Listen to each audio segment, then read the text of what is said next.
Welcome to Ear to the Common Ground. Here we celebrate the power of music and food to bring Americans together. Filmed from a historic barn on Cash Lane in Music City, each episode of Ear to the Common Ground features one musical artist and a diverse gathering of 8 of their fans. Everyone brings a dish to the table, and they talk about one of the issues of the day, face to face, with compassion replacing contempt, as they keep their hearts, ears, and minds attuned to the common ground. I'm Susto, and these are 8 of my fans: Louisa, Brian, Brandy, Donnie, Anika, Peter, Mary Kate, and Temple. Tonight, we are focusing on the environment. Let's celebrate America's greatest diversity of thought, and shine a light on some common ground. They caught me spinning in a crowd. They said a new day is coming. I'm a little bit confused on the climate change thing, to be honest with you. So I'm here to hear more about that. But I also want to, the borrowing from the future to fix a solution now is something that I really do ponder. Mm-hmm. We're talking windmills that, to bury them, to dispose of them. Then you have, batteries in vehicles and what have you. So I think there's a common solution for that, but where's that happy medium? Yeah, I think the majority of the issues, we're talking about the environment tonight, everybody has come to the mentality that you have to agree with every one of my boxes in my list. Mm-hmm. Exactly. And if you don't agree with all my boxes, then I'm not listening to you or you're wrong. Yeah. Well, we know in the truth that every single one of us here has to admit we don't know everything. Mm-hmm. And the truth is usually always in the middle, right? And so that was what made America great, is there were so many people from so many different countries, so many different cultures, that you melted them together, and we quit melting some point in our country. And so, with climate, that can we control the climate? You get people that want to say climate change, or, when I grew up, I'm 51 years old, I went through seeing Time magazine with the ice age cometh to the heat cometh, and, in the reality, we got records for 200 years. And so what do you think the age of the world can be different? But is there things that we do to affect climate? Yes, there's things that we can do in terms of pollution and the rest of it, and people tend to tune out when somebody says, You need to do this. Right, You. Yeah. You'll turn a conversation off like that if you say you need to. Yeah, I think you brought up a good point, and that is that we are so divided, and we can't even agree on the science. And if you can't agree on the science, I don't think you'll ever get to a solution. I came here to listen. The good Lord gave me 2 ears and 1 mouth, so I'm going to try to do that. But you talked about California and the wildfires, and they have been around for a long time. But I think that things have also changed to intensify those fires, drought being one of them. The lack of water is huge in California. And forest management, there was a great logging industry in the Central Valley, in the Sequoias and the Sierras, and it's gone away. And it's kind of forced me, in the line of work that I do now, to kind of think of both things, right? The environment and how precious it is, and how we want to sustain it for our children, but also the jobs that, some of the things that are in conflict with. And I think that's where all of the tables have to come together and talk about solutions that are somewhat compromising, right? I mean, if we all give a little, I think we all gain a lot. I think something that I struggle with is the world being so big and all of these problems, and feeling so small and like I can't make a difference. And I don't think anyone has come up with a magic solution for any of this. I mean, it's kind of impossible to, but I see it more as my personal responsibility to do what I can, and then hope that people follow suit as well, so. I think what's interesting right now for me is the framing of climate change. We actually have somehow managed to allow our politicians to frame it for us. Yeah. And they are always being lobbied to protect companies and enterprise and all of that. I have never, unless it's NPR or PBS or something, directly talking to the farmers, you know, we never get this feedback from the people who work the land. And that's where you're going to find out where that climate change is happening. Like, no, I mean, I read one article in 2019 that the Mississippi River had been over its banks. It was still over its banks in June, I think it was, of 2019. And so no one's talking about that. And farmers and people were affected by this. And somehow the message has been squashed.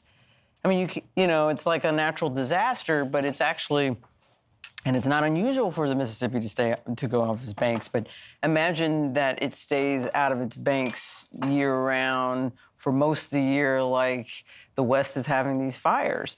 You know what I mean? Those things kind of keep, you know, becoming more and more devastating to the communities that we live in. I know that pollution exists because poverty exists, and people have to get rid of their stuff. Yeah. You know what I mean? And no one talks about that, but that is polluting one of our most needed resources. And I don't think it's the poor people's fault necessarily. I think it's a community thing. And if the city can afford to help the poor people manage that thing, then that's what we ought to do. And that's just because that pollution is coming downstream. You know what I mean? Everyone's affected. So we have to get closer to nature to understand what is happening in nature. Even if you have to ask your grandmother, if is this normal? You know what I mean? And having those kinds of conversations, which requires us to have an interaction with one another. You know what I mean? And that is, I think that's the only way that we can find out what is going on with nature right now. I think that brings up a good point about the difference between the individual responsibility and even possibilities and kind of the large-scale corporate interests, political interests, and things like that, because in certain cases, people aren't going to be able to do much to make environmental changes, whether it be dietary changes or buying an electric car or things like that, because they don't have the money or the means or the resources, or it's not available. Living in a rural area, that's frequently the case. Like, electric car chargers don't really exist where I live, or not until the last 6 months. But then also kind of relying on politicians and corporations and things to do their part. It's just so hard to see the waste and the landfills overflowing, and then it's just all going there. And even the stuff that you do recycle, if it's contaminated in any way, it's rejected. So it's like, are you really Or doesn't making even an take impact? it. Because, Right. like I work, the construction that I do is industrial construction, and I work from the Rockies east and Canada down. So I see a broad spectrum of the country, and we work in coal industry, we work in wood pellets, which a lot of those are being shipped to Europe for the green energy. We work in wind farms. We do all these different, and it's amazing to see. I think we're missing the honesty of the conversation is wind energy work? Yes, it works at times. Is it an environmental impact? Well, yeah, if you saw how much copper was inside one of those and what it takes to mine copper, but there's a balance, right? Because you can't just keep digging coal out of the ground and pumping oil and thinking it's going to be there forever. If you really want to be honest and said, I want the most renewable, sustainable, not renewable, but sustainable energy, we would have nuclear power plants. I love what you've been saying about balance. Like, nothing is going to be totally renewable or hopefully totally not renewable energy sources, but we're also not going to switch our energy sources overnight. So we have to learn how to make our energy sources and where we're getting our energy from the most efficient they can be while protecting the environment and minimizing like the pollution that we put onto our planet, because at some point, I mean, we're not gonna be able to take it anymore. We have a growing population as well, so we need to find ways that are able to generate more energy with less of an impact. And even though a lot of systems right now, wind, solar, aren't perfect, it's the process of kind of learning about that and how that translates to actually like reliable, consistent energy. It's fun to listen to you guys chat a bit about everything. Thanks for being down to come do this. I got 2 desserts here. I didn't know, like, that's kind of like a frosting rainbow cake. Nice. Susto rainbow themes. Right, So, that's you know, right. And then we got some chocolate cupcakes right here, too. Yeah. So You did good.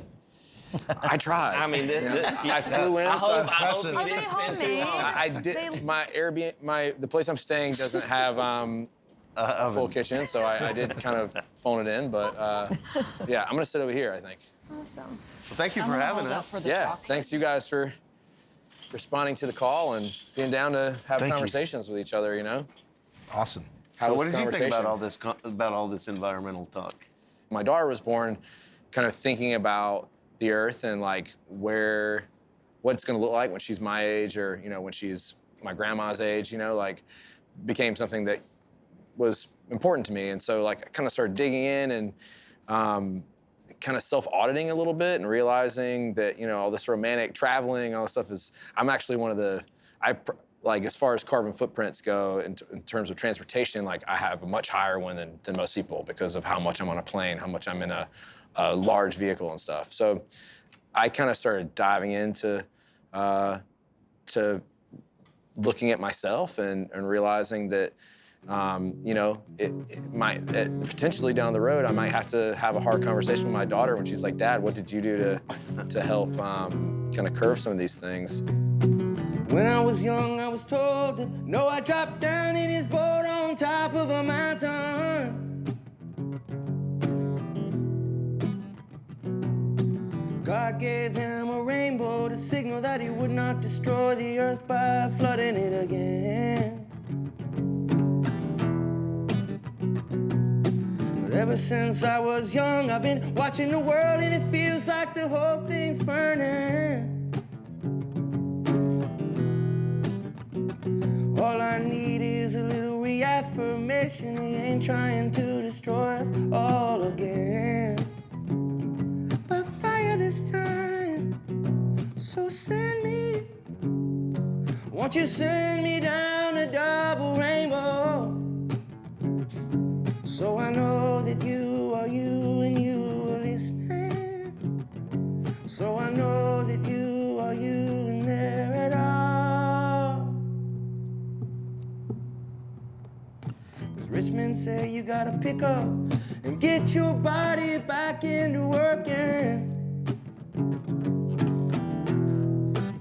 But don't mess around with psychedelic drugs. If we catch you with this stuff, we'll put you in prison. But I told him, I said, well, you ain't never been a poor boy's child. But me, I'm in the streets and I'm running wild. I had an AK-47, but I traded it in for a smile and went wild. 'Cause I'm a psychedelic priest on my best days. I'm a real world beast on the rest days. Yeah, I'm a downtown bitch in the best way. And I'm working like a dog. I said, hey now, me and the children of the 2 rainbows. Can you feel it if it's not your bottom line? 'Cause fate is speaking and she don't speak softly. Yeah, I hope that you enjoyed our time in the sun. Ooh, yeah.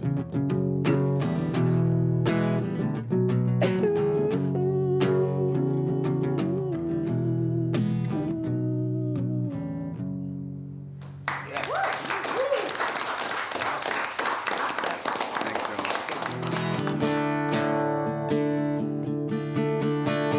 Sometimes I give up. Yeah, and other times I can't get enough. And I'm on the ground in the streets with my hands in my face.